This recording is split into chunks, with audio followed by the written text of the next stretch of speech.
Hello people, how are you all. चले जी, welcome to my channel.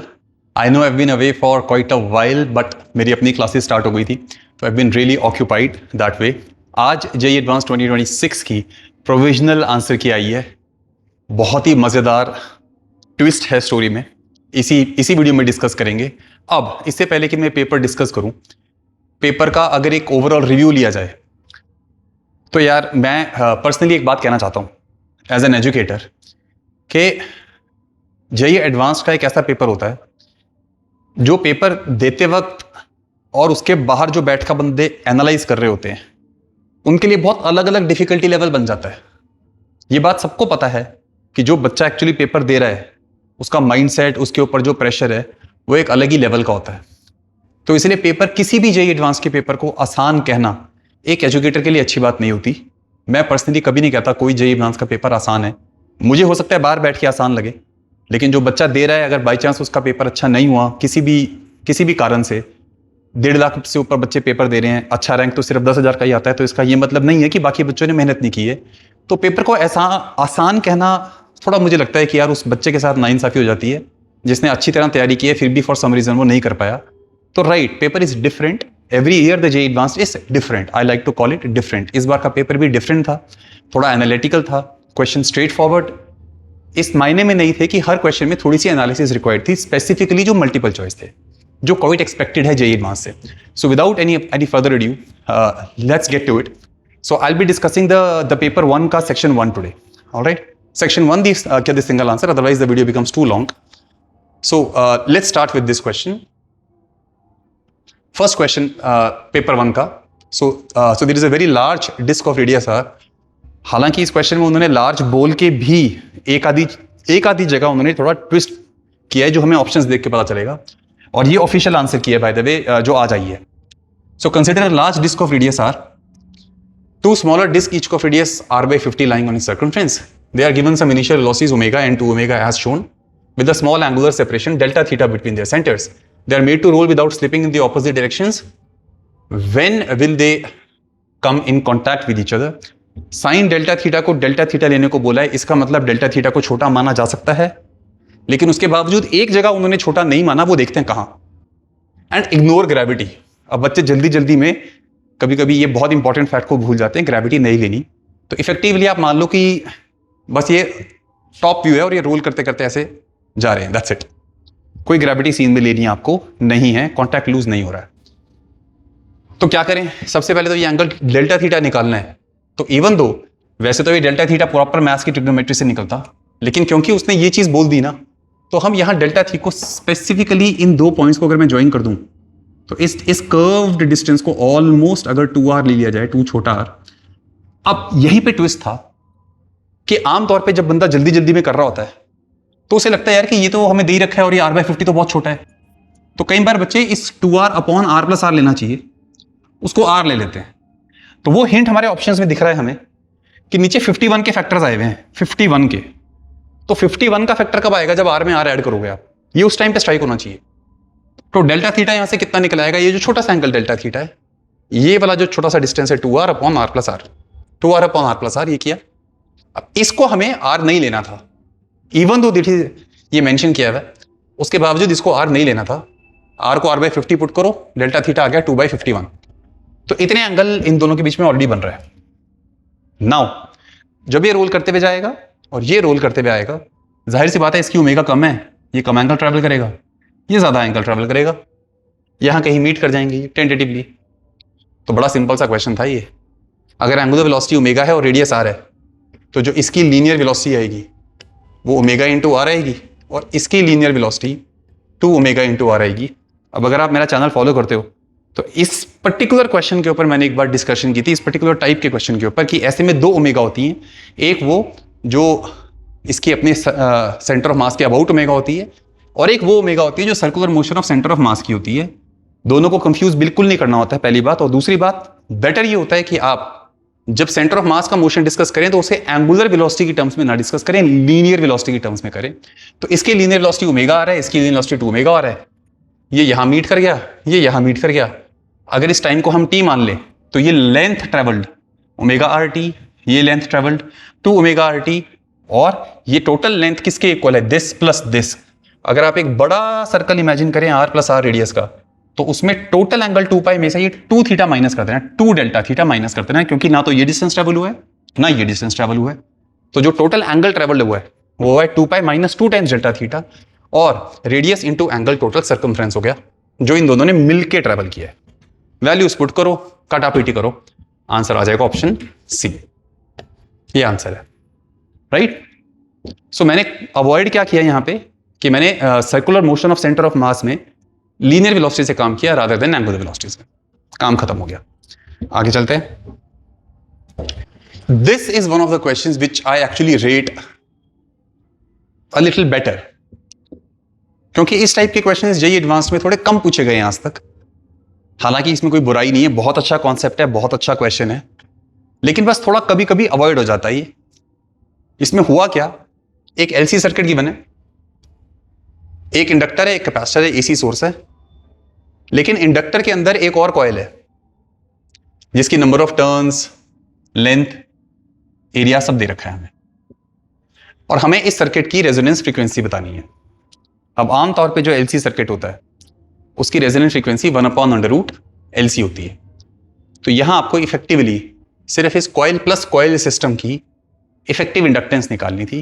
And the interesting thing is this, आमतौर पे जो बच्चे पढ़ते हैं वो ये पढ़ते हैं कि अगर एक कॉइल के बाद एक कॉइल सीरीज में हो, सीरीज में, तो डिपेंडिंग अपॉन कि उन कॉइल की आपस की ओरिएंटेशन सेम सेंस में है या एक के बाद दूसरी ऑपोजिट सेंस में है, उसकी इफेक्टिव जो इंडक्टेंस आती है वो L1 plus L2 plus 2M भी हो सकती है और L1 plus L2 minus 2M भी हो सकती है।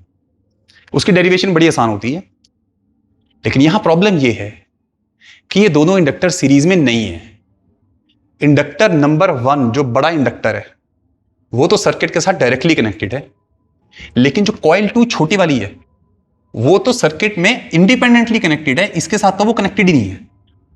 यानी कि दोनों कॉइल्स में जो बड़ा इंडक्टर है और जो छोटा इंडक्टर है उनमें करंट अलग अलग आएगा, लेकिन कॉइल नंबर 2 जो छोटी वाली कॉइल है उसके करंट की वजह से बड़े वाले में एक ईएमएफ इंड्यूस हो जाएगी। बस उसको अकाउंट में लेना था हमने, दैट्स इट। और सबसे इंपॉर्टेंट चीज यहां यह है, अगर आप इन डॉटेड लाइंस पे ध्यान दें तो एक कॉइल और दूसरी कॉइल की ओरिएंटेशन ऑपोजिट है, एक दूसरे के सेम नहीं है। अगर एक ऐसे दिखाई है तो एक ऐसे दिखाई है, it is not the same, opposite direction में, इस बात का ध्यान रखना है। तो मैंने इसका एक थोड़ा सा डिफरेंट व्यू ये दिखा दिया कि एक कॉइल ऐसे आ रही है और एक ऐसे आ रही है। ओके, तो मान लो कि इस वाले की इंडक्टेंस L1 है, इस रेड वाली छोटी कॉइल की इंडक्टेंस L2 है, और इन दोनों की म्यूचुअल इंडक्टेंस M है। और एक रेसिप्रोसिटी थ्योरम होती है जो कहती है mutual inductance 1 with respect to 2 हो या 2 विद रिस्पेक्ट टू 1 हो, ये सेम होती है, इसको हम लोग M कह देते हैं। फाइन, तो बच्चों कुछ नहीं करना था, जो ये बड़ी वाली कॉइल है इसके अक्रॉस अगर मैं ईएमएफ देखूं और मान लो कि इसमें करंट I1 है, तो इसमें जो ईएमएफ आएगी वो आएगी -L/di/dt because of its self inductance and plus M/di2/dt। इसका करंट अगर मैं I2 मानूं तो उसकी वजह से जो टर्म आएगी वो माइनस में नहीं आएगी, वो प्लस में आएगी। ये बात इनकी ओरिएंटेशन से हमें समझ में आएगी, प्लस M/di/dt, ऑपोजिट ओरिएंटेशन। तो ये हो गई इसकी ईएमएफ। और अगर मैं यही किरचॉफ लॉ सिर्फ इंडिपेंडेंट छोटी कॉइल के लिए लगा दूं तो छोटी कॉइल में जो ईएमएफ आएगी वो इन दोनों की M की वजह से आएगी, लेकिन उसमें करंट I1 यूज होएगा। तो वो जो ईएमएफ है वो है M/di1/dt और माइनस इसकी अपनी इंडक्टेंस L2 इंटू di2/dt जो इसमें सेल्फ इंडक्टेंस आएगी। और क्योंकि ये एक क्लोज सर्किट है, क्लोज लूप है विदाउट एनी रेजिस्टेंस, तो net EMF has to be 0, ये 0 हो गई। तो यहां से di2/dt in terms of M and L2 आ गया, वो मैंने यहां पुट कर दिया, थोड़ा मैनिपुलेट किया। ईएमएफ में जो बड़ी वाली कॉइल की ईएमएफ है उसमें minus this factor into di/dt आ गया, और इस पूरी चीज को फिर हम लोगों ने इस बड़ी कॉइल और छोटी कॉइल का इफेक्टिव सेल्फ इंडक्टेंस L कह दिया है। वो actually L1 L2 minus M² upon L2 आता है। अब हमें कुछ वैल्यूज गिवन थी इसमें, जो बड़ी वाली कॉइल है उसकी नंबर ऑफ टर्न्स N थी, एरिया S, लेंथ D, तो ये आपको पता है जो इंडक्टेंस का फॉर्मूला होता है mu naught into n square into volume होता है। तो mu naught into n square into volume को एल लिख दिया मैंने। अगले वाले के नंबर ऑफ टर्न्स एन है और एरिया और लेंथ हाफ हाफ है, तो वो भी एल आ गई। और म्यूचुअल इंडक्टेंस जब इन दोनों की निकाली तो वो L/2 आ गई। म्यूचुअल इंडक्टेंस पता ही आपको, दो इंडक्टर्स की कैसे निकालते हैं, परफेक्टली कपल्ड होते हैं ये लोग। तो M आ गया L/2, वो यहां पुट कर दिया। इफेक्टिव इंडक्टेंस 3L/4, और अगर इफेक्टिव इंडक्टेंस 3L/4 है तो रेजोनेंट फ्रीक्वेंसी इज 1/√LC। तो L आ गया 3L/4 और C तो है ही, काम खत्म। ये इसका रेजोनेंट फ्रीक्वेंसी हो गया। इस क्वेश्चन की खासियत बस ये थी कि थोड़ा सा डिफरेंट वे में आपको म्यूचुअल इंडक्टेंस और सेल्फ इंडक्टेंस को दोनों को कंबाइन करके ओवरऑल इंडक्टेंस निकालनी थी, और ये सीरीज या पैरेलल किसी में भी नहीं है। ओके, ये दोनों इंडक्टर्स ना सीरीज में माने जाएंगे क्योंकि करंट अलग अलग है, और ना ही पैरेलल में माने जाएंगे क्योंकि इनके क्रॉस वोल्टेजेस अलग अलग हैं। तो इसका काम सिर्फ एक बैक ईएमएफ प्रोड्यूस करना था, जो इसने कर दिया, दैट्स इट, राइट। अब आता है क्वेश्चन नंबर 3। ये क्वेश्चन ना यार, अब ये तो मैं क्या ही डिस्कस करूं। ये तो आई थिंक सबसे आसान क्वेश्चन था ये, इसको हम आसान कह सकते हैं फॉर एवरीवन। इरोडोव का अगेन लिया हुआ क्वेश्चन है, और पता ही है यार, अगर इस एक इनिशियल वेलोसिटी से कोई बॉडी आ रही है, यहां से फॉल करेगी तो कितने एंगल पे फॉल करेगी, इसका एक, वैसे तो इसकी वेलोसिटी यू की टर्म्स में एक जनरल फॉर्मूला भी होता है, कई बच्चे तो वो भी याद करके जाते हैं।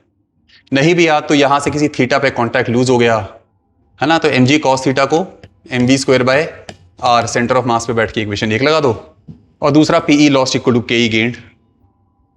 सो PE lost is mgr1 minus cos theta, KE gained is half IP omega square, half IP omega square final। काटा पीटी करो, cos थीटा आ जाएगा 5/7।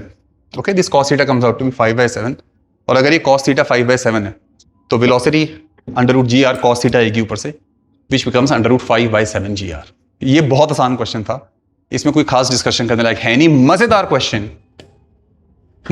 क्वेश्चन ये है भाई साहब, and this is like deja vu. I mean I am telling you, this is like been there done that.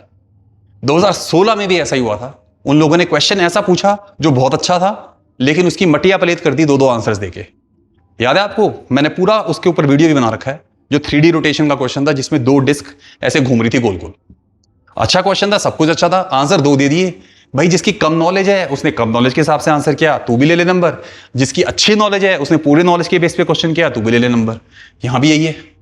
अब यहां पे एक लेंस दे दिया है और एक लेंस को मीडियम में डुबा दिया है, और उस मीडियम का रिफ्रैक्टिव इंडेक्स वेरिएबल है, और हमसे उस लेंस की पावर को प्लॉट करने को बोला है रिफ्रैक्टिव इंडेक्स के साथ। अब चक्कर ये है कि जब आप लेंस मेकर्स फॉर्मूला लिखते हो तो उसमें 1 lens is n lens upon n surroundings -1, 1/r1 minus 1/r2 आता है। ये 1/f का इस केस में फॉर्मूला बन गया। हमें दोनों radius of curvature 20 centimetre given थे, लेंस का रिफ्रैक्टिव इंडेक्स 1.5 था, बाहर का मैंने n मान लिया, फाइन। अब बात है पावर की। अब पावर ऑफ अ लेंस, देखो अगर आप एनसीईआरटी के हिसाब से चलोगे तो उसमें तो एक लाइन गिवन है, पावर इक्वल टू 1/f, खत्म। ये रही पावर 1/f, इसी 1/f को पावर कहते हैं। तो ये पावर आ गई 10 × 1/5/nl-1, इनवर्स प्रोपोर्शनल एनएल के है, ऑफ कोर्स माइनस कांस्टेंट भी है। तो जब आप बाहर के रिफ्लेक्टेंट को 1 पुट करोगे 1, तो पावर 5 आएगी, ये 5। ऑब्वियसली 1.5 पुट करोगे सेम मीडियम में तो पावर 0 आनी है, फोकल लेंथ इन्फिनिटी आनी है, तो वो पावर 0 आ गई। और यहां पे एक वैल्यू 2 गिवन है, 2। वैसे ये कंफ्यूजिंग है, पर फिर भी देखो ये 2 गिवन है। तो अगर मैं यहां एन लेंस को 2 पुट कर दूं तो 1.5/2 - 2, तो 1.5 - 2 -0.5/2 -1/4 × 10, तो -0.25 आ रहा है, विच एक्चुअली मैचेस हेयर।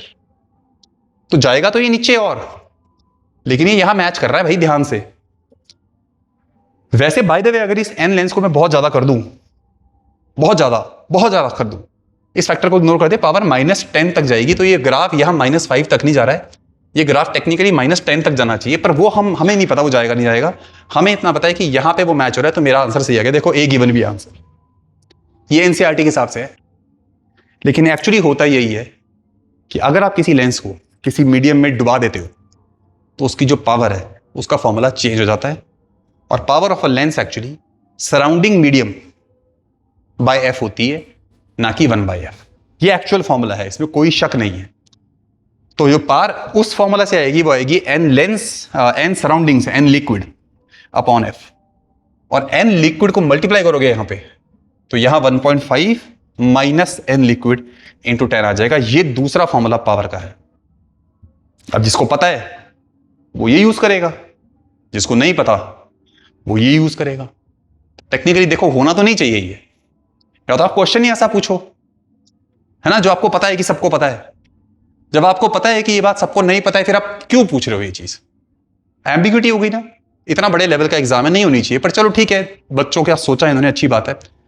तो अगर हम यहां पे पावर और एन लेंस का ग्राफ बनाएंगे तो it will be a straight line, और कोऑर्डिनेट्स मैच कर लेते हैं। अगर आप एन लेंस को 1 पुट करोगे, एन लिक्विड को, तो 1 पुट करती पावर 5 आ गई, मैच हो रही है। 1.5 पे 0 मैच हो रही है यहां। लेकिन अगर आप एन लिक्विड को 2 पुट कर दोगे तो पावर वहां -2.5 आ रही थी, यहां पावर -5 आएगी, और वो -5 भी यहां मैच होती दिखाई दे रही है। तो चलो अच्छी बात है, बच्चों के लिए तो बहुत अच्छी बात है ये, कि जिसको नहीं पता था उनको भी नंबर दे दिया उसने। मेरे को यही डर था, पता नहीं नंबर देंगे कि नहीं देंगे, क्योंकि बहुत से बच्चों को ये बात पता नहीं होती है। दे दिया, तो आंसर इसके 2 आ गए, ए एंड बी, दोनों पे नंबर दे देंगे। उनको पता था ये बात कि अगर वो सिर्फ ये आंसर देंगे तो कलेश पड़ेगा, पता था, उन्होंने पहले ही कलेश माइनस करा दिया, उन्होंने फीडबैक ले लिया होगा पक्का, इसलिए उन्होंने दोनों आंसर दे दिए, A and B. Alright, so be happy कि दोनों आंसर से। आगे जो पेपर 1 का लेवल 2 है, या मल्टीपल चॉइस है, मैट्रिक्स मैच है, व्हाटएवर, वो सारे मैं सब्सिक्वेंट वीडियोस में डालता रहूंगा पीपल। राइट, कीप स्टडिंग, बहुत लंबा साल है। जो बच्चे तैयारी कर रहे हैं जेई की, अच्छे से तैयारी करो, लेवल जितना बढ़ा सकते हो, मैं हमेशा बोलता हूं बढ़ा के चलो। ऑलराइट, मैं कोशिश करूंगा थोड़ा और रेगुलर वीडियोस डालने की। Thank you so much, thank you.